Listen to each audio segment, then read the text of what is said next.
introduction. I'm Greg Fisher. I am founder and CEO of Berkeley Sourcing Group. We have been doing development and manufacturing in China for startups for 12 years. We've worked with over 800 startups in that time. And in that experience, we really learned a lot about what it means to be a hardware startup. And it's a really interesting time that we're living in. There's a lot of great products that will be created by individuals, by startup companies. A year ago, I met with the head of Panasonic at the R&D center in Cupertino in Silicon Valley, and he told us that Panasonic will no longer innovate. This is the head of R&D for Panasonic. Panasonic will no longer innovate because they can't keep up with the pace. Right? Startups are going to come up with new ideas, they're going to prototype, they're going to try things much faster than any big company is. And as good as Panasonic is, I think they're ahead of the game in realizing that reality, right? And so, you know, the big companies are still going to run the show. They're going to invest in the startups, they're going to employ the technology, they'll build it into their systems. And you see a big movement now. Instead of kind of the big money in 2016, we're working a lot of investments, we're working a lot of exits, but there's a move now to mergers and acquisitions, right? And I think this is really, the market is starting to figure it out, that it's really hard, it's going to be really hard to compete with Amazon or Google or Apple or any of those guys and beat them at that game, right? So it's a good way to place yourself to get bought out, right? Become part of that and build out your startup in order to be a part of that. But you know, it's really exciting what we're dealing with. It's also really, really hard, and this is something that we figured out.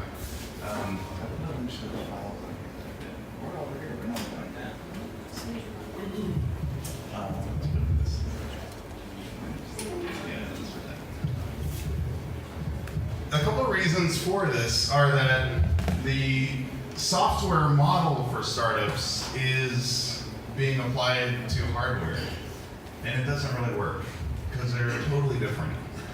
Two guys in a garage can build a startup company that can take over the world in software. Two guys in a garage cannot build a hardware company.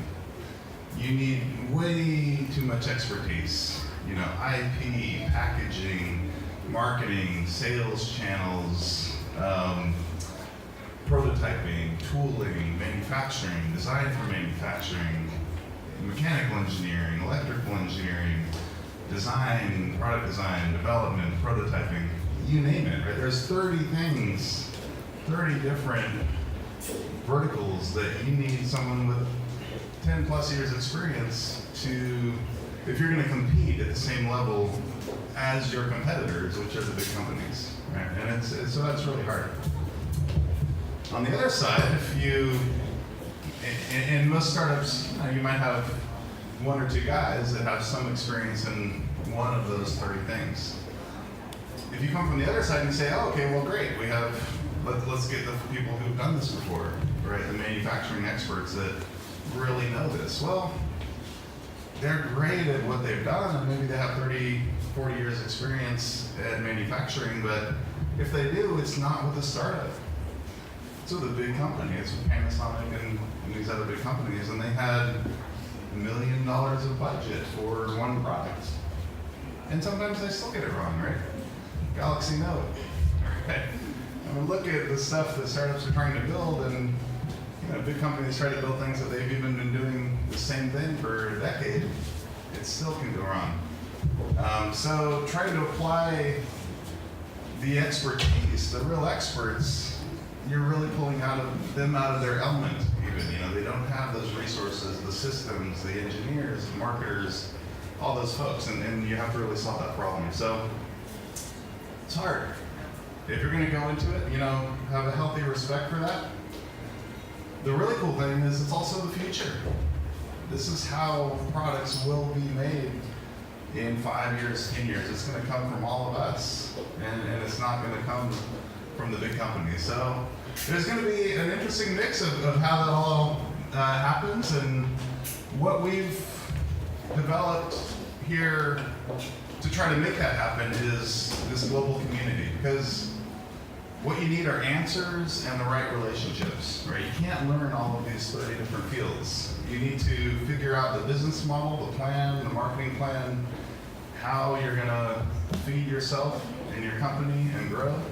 And then you need to plug in the right people to make that happen. Right? You gotta get the experts of those things to make it happen. So we have these live events around the world. We've grown from 4 to 24 chapters now in the last year. I think we can confidently say we're the #1 global platform, which is kind of exciting. I've eaten a lot of pizza and drank a lot of beer. So, hey, can't go wrong with that. As we've seen this, we're also seeing some missing pieces, and so we've developed a new program to try to plug those holes. And I'm going to give a quick walkthrough tonight. I really try to be not too sales pitchy at our events, but we're really excited about this, and want to let you guys know.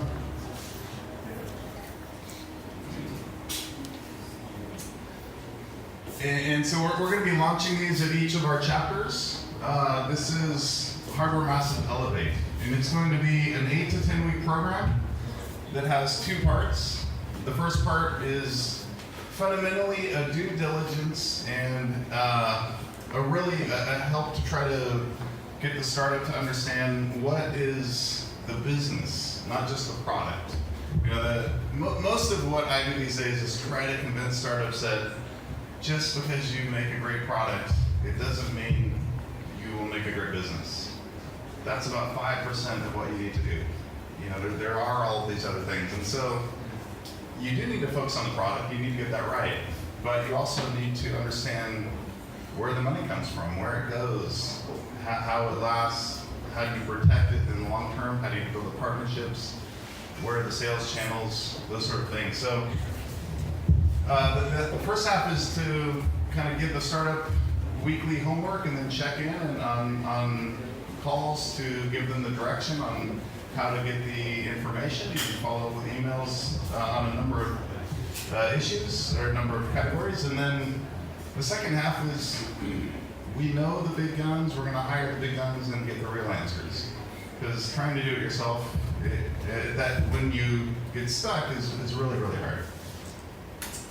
So real quick, I'll kind of run through this. So weekly calls and emails, we'll have a bunch of questionnaires to really outline, hey, what do you need to know?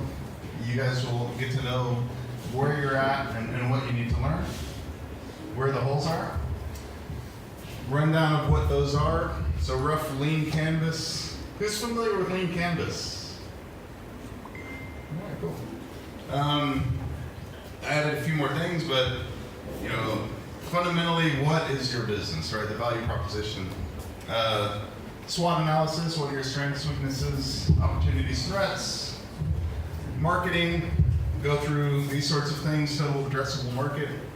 Hey. Target market, buyer persona, price point analysis, competitive comparisons, who are your competitors, features, benefits, unique differentiators, all this good stuff. Really key. Kind of every business really needs to be driven by marketing. Team building. We'll look at your team, give you some feedback. Is it good enough? What's missing? What's really going to help you grow to the long term? Development, the product development, cash flow is a big part of that people don't often consider. We'll review the product development stage and aligning it with a marketing plan. You don't just need to make another prototype. Another common misconception, you need to make a prototype that will do something, you know, right? It'll get you user feedback, it'll get you money, it'll get you sales. You know, have a really clear perspective with your prototype.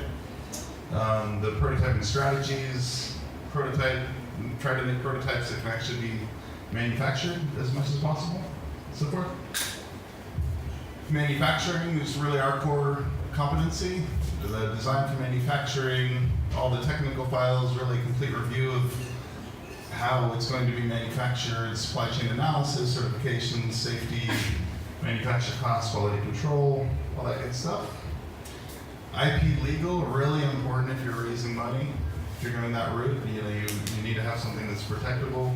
And where do you incorporate? Delaware, probably, by the way. Sales and distribution. So where are the channels? Who are the partners? Do the margins work out? This is a really critical thing to try to figure out in the beginning. Shipping, fulfillment, packaging, online versus offline. Try to find a B2B option, right? It's really hard to sell to consumers, but there's often maybe a way to get a little business-to-business action going. I'm a little afraid to click this button, but can I do this?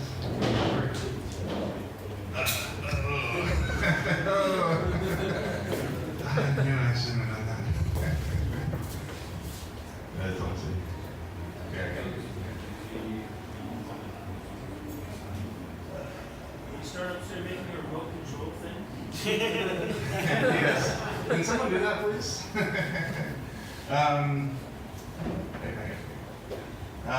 Okay, so sales and distribution, financials.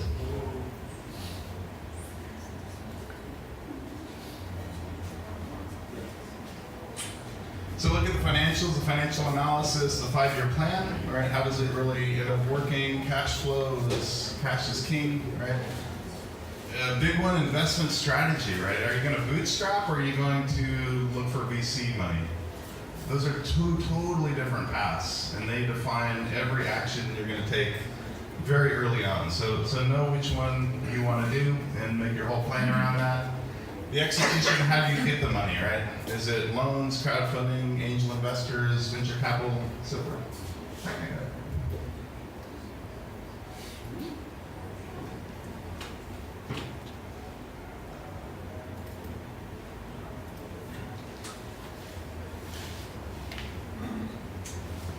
So the results of the first half of this program are just really knowing where you are and helping you know where you are and fill in some of the holes. And you can't answer all the questions. It's 4 to 5 weeks, right?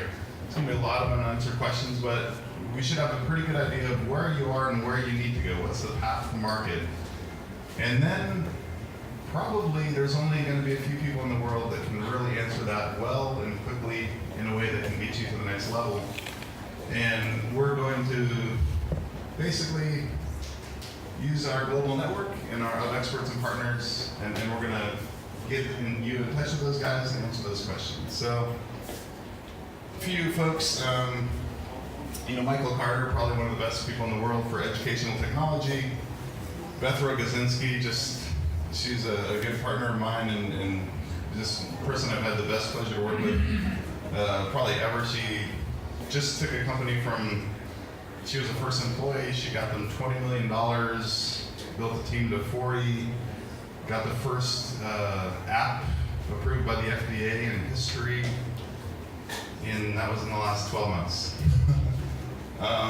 Cal Deutsch, he's a CEO, founder, investor of International, the Battery, which is an international accelerator.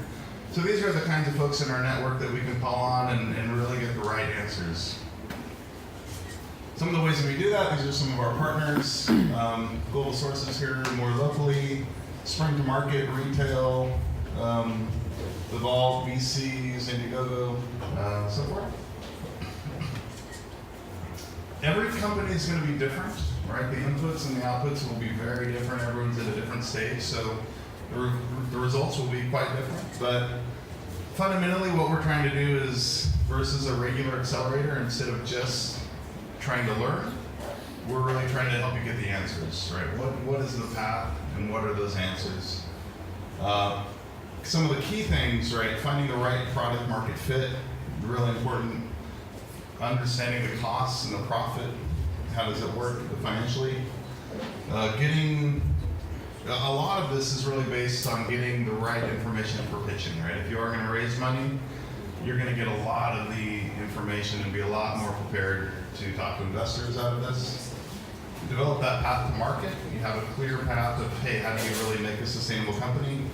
And then understand, hey, what are the key partnerships and people that I need to be working with in order to get to the market in the distribution channel. So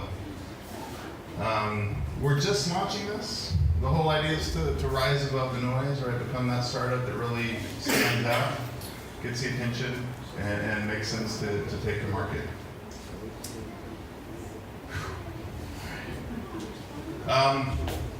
We're going to do demos. So, any questions about this? Right? So, in your experience, which is the harder part? The ability to find the answers to the questions which you initially put up, or to get the idea to actualize the product? Which one is the harder part, and where you think most of the startups faltering?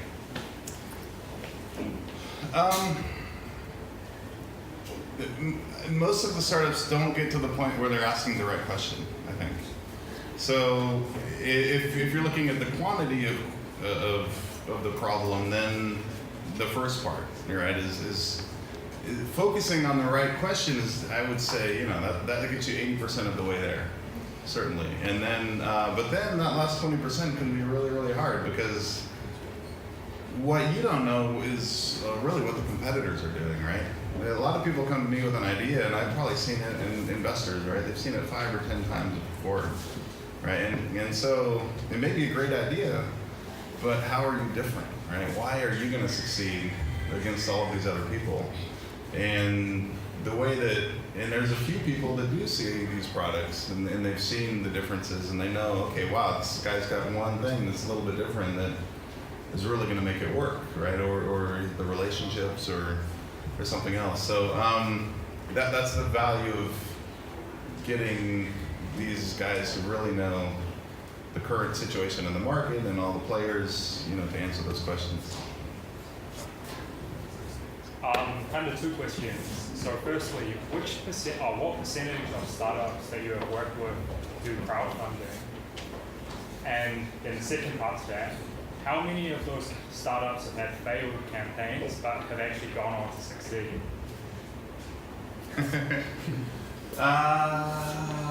We've been doing this a lot before crowdfunding by quite a ways, so I can't take the total average. In the last 3 years, I would say 50%, roughly. It's right about half. And how many were successful after failed campaigns? Yeah. I think the jury's still out. One thing about hardware is that it takes a long time, and there can be 5-year companies that can still be very successful, even if they haven't had that success yet, right? Yeah. It's definitely not necessarily a reason to give up at all, right? There's a lot of reasons a crowdfunding campaign can fail with a great product and a great business. It's a certain market. It's very hard to prove. One example is that if people don't believe the product can work, it's really hard to sell on crowdfunding, right? But you get it in their hands in a retail situation and they see it work, that can be a much different situation, right? So you do need to understand the market, and also most crowdfunding campaigns you look at Cool is Cooler, right? It failed the first time. Second time, it was the biggest campaign in history. So just even running the campaign a little bit differently and being more prepared and having a better message can make all the difference in the world. I do want to try to keep questions to this right now. We'll take one more question. Are services also available in Chinese for selling to the Chinese market? No. Partly because the experts don't speak Chinese. That's the biggest problem. We can certainly do the questionnaires in Chinese and do the due diligence and get a long way there. But as far as the whole program, it would have to be a more customized package. So, by the way, sorry, I should mention, this is really a package for serious startups or more ready probably to take it to the next level. It's a $10,000 package for this, to give you the numbers. Just rolling it out. And so we're going to leverage our platform and network to make the most of it. But if you guys are interested, if there's someone in the crowd that's interested, please talk to me. We'll let you know more about it. And we'll be happy to see what we can do together. So, moving on to the fun part, demos. You want a demo? Did you bring it up?